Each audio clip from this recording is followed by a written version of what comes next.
Unleash the power of knowledge and connect with the heartbeat of the African diaspora. Download our African Diaspora News Channel app now on Google Play and Apple App Store. Stay informed with authentic and diverse perspectives, breaking news, and cultural insights. Immerse yourself in a community that celebrates unity, resilience, and progress. Experience the vibrancy of the diaspora at your fingertips. Don't miss out. Empower your perspective today. Search African Diaspora News Channel and join the conversation.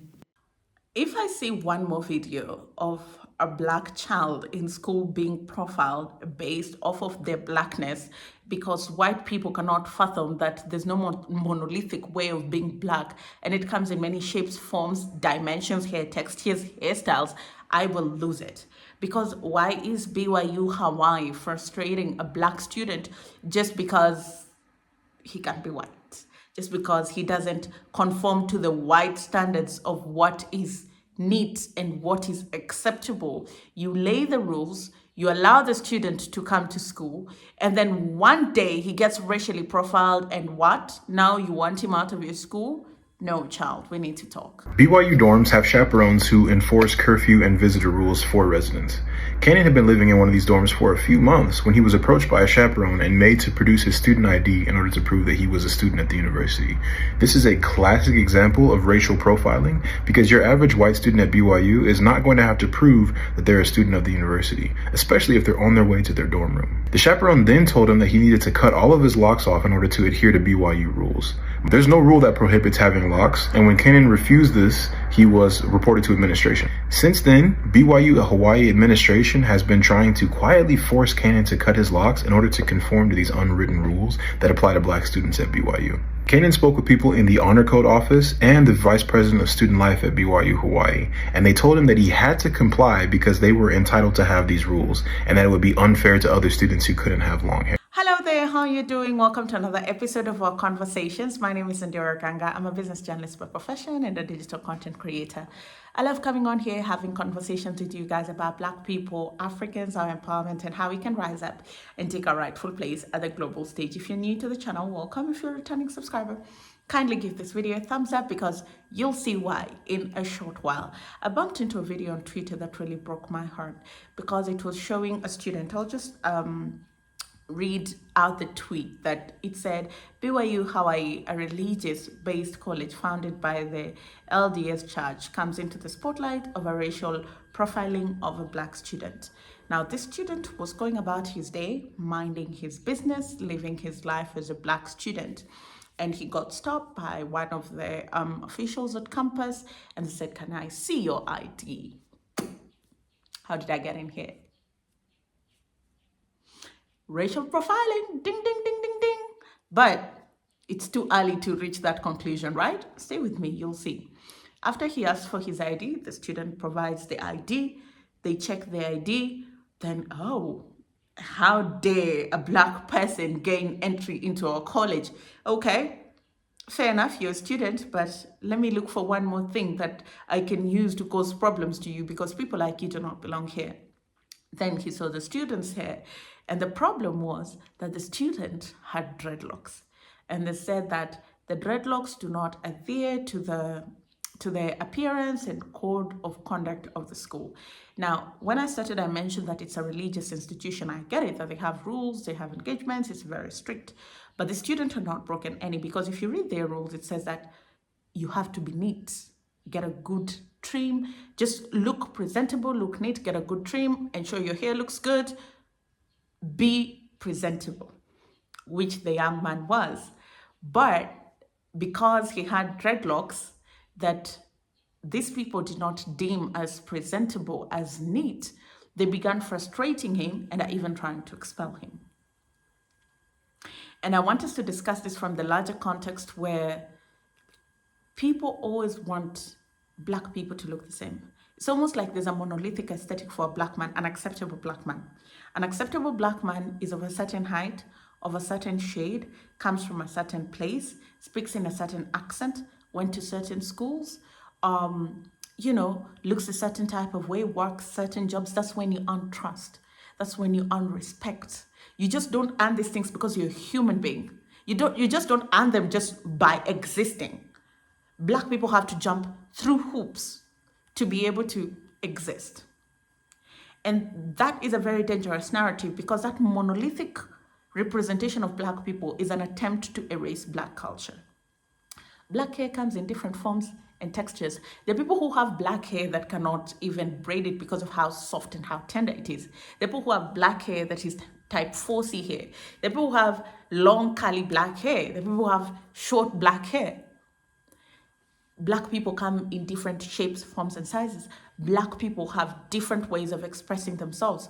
And this man, maybe his hair is a form of expression. It's a form of beauty. It's a form of, that is a part of him. That is how he's chosen to groom himself. Just the way you can go for a side part, a bald look. What is the issue? If the boy goes to the barbershop twice every month, to ensure that he's well trimmed and looks decent, what is the campus's problem? But when you're a Black person, you have to look a certain type of way, then we trust that you're not a danger to the society. You have to speak a certain way, then we trust that you're educated. We don't even take a moment to think that maybe you sound the way you sound because of where you come from, and that's part of your identity. You're just not a threat to society, and you're not a hoodrat. It's just, if you sound a certain type of way, there's already a negative connotation to that. Black people must have gone to certain schools. You have to go to Ivy League or HSBCU so that we know you're educated. They've beaten out the Blackness out of you, and now you're a straight member of the society. You need them to work in certain jobs so you can earn that respect. Please tell me why this makes sense in their mind. I am so tired of Black people being profiled just based off of who they are and how they choose to present and represent themselves. It's so draining. It's so tiresome. Let's listen into the video that I bumped into on TikTok. This is Kanan, and BYU Hawaii is trying to kick him out for celebrating his culture. Let's get into it. Kanan has been at BYU Hawaii since fall of 2023, and he has never caused any issues, never broken any rules. He's a good student, and he's a returned missionary for the Church of Jesus Christ of Latter-day Saints.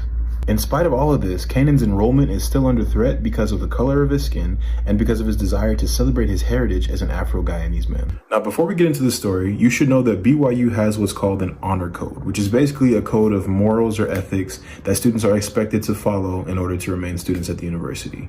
This includes no smoking, no drinking, no tattoos, no coffee, and no sex before marriage. BYU dorms have chaperones who enforce curfew and visitor rules for residents. Kanan had been living in one of these dorms for a few months when he was approached by a chaperone and made to produce his student ID in order to prove that he was a student at the university. This is a classic example of racial profiling because your average white student at BYU is not going to have to prove that they're a student of the university, especially if they're on their way to their dorm room. The chaperone then told him that he needed to cut all of his locks off in order to adhere to BYU rules. There's no rule that prohibits having locks, and when Kanan refused this, he was reported to administration. Since then, BYU Hawaii administration has been trying to quietly force Kanan to cut his locks in order to conform to these unwritten rules that apply to Black students at BYU. Kanan spoke with people in the Honor Code office and the Vice President of Student Life at BYU Hawaii, and they told him that he had to comply because they were entitled to have these rules, and that it would be unfair to other students who couldn't have long hair. Here are the actual dress and grooming standards taken directly from BYU Hawaii's website. For grooming, it says that hair should be neat, clean, modest, and avoid extremes in styles and colors. Men's hair should be neatly trimmed. Men should be clean shaven.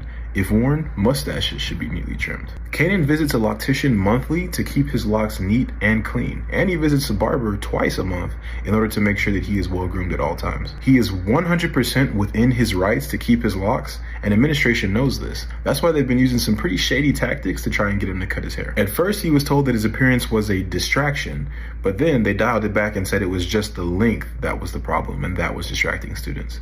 Kanan suggested that if his hair was the distraction, he could cover it. That was rejected. He also suggested that he could wear his hair up or that he could cut 2 inches off of the ends. And both of those ideas were rejected as well. And they insist that he needs to cut all of his hair off. Now, BYU Hawaii is far more diverse than its mainland counterparts, BYU Idaho and BYU Provo, and they celebrate culture a lot more readily there than they would at these other universities. There's even an entire cultural center paid for by the LDS Church that highlights and celebrates Polynesian culture, even though there are technically aspects of that culture that do not adhere to written rules of the church, like tribal tattoos. Now, I want to iterate that what someone wants to do with their body should not be a church's business, and I think that is a wonderful part of Polynesian culture that they have tribal tattoos, but technically it is against the rules of the church.